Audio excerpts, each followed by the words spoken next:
ইরানের ওপর বড় ধরনের সামরিক হামলার প্রস্তুতি নিয়েও কেন শেষ মুহূর্তে পিছিয়ে গেলেন ডোনাল্ড ট্রাম্প? যুদ্ধের দ্বারপ্রান্তে পৌঁছে কি বদলে গেল ওয়াশিংটনের সিদ্ধান্ত?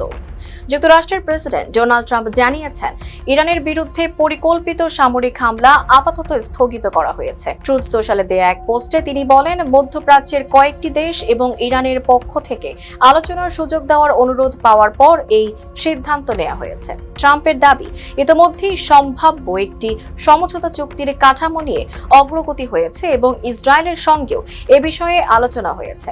এর আগে মার্কিন সংবাদ মাধ্যমগুলো জানায়,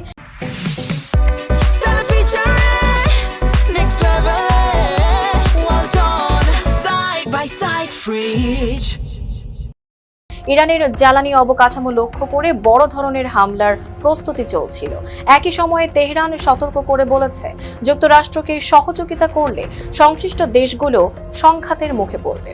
পাশাপাশি সৌদি যুবরাজ মোহাম্মদ বিন সালমানও হামলা নিয়ে উদ্বেগ প্রকাশ করে ট্রাম্পের সঙ্গে কথা বলেছেন। যুদ্ধের প্রস্তুতি থেমে গেলেও ডোনাল্ড ট্রাম্পের বার্তা স্পষ্ট, তেহরান যদি চূড়ান্ত চুক্তিতে সম্মত না হয়, তবে পুনরায় সামরিক পথ অবলম্বন করতে পিছপা হবে না ওয়াশিংটন।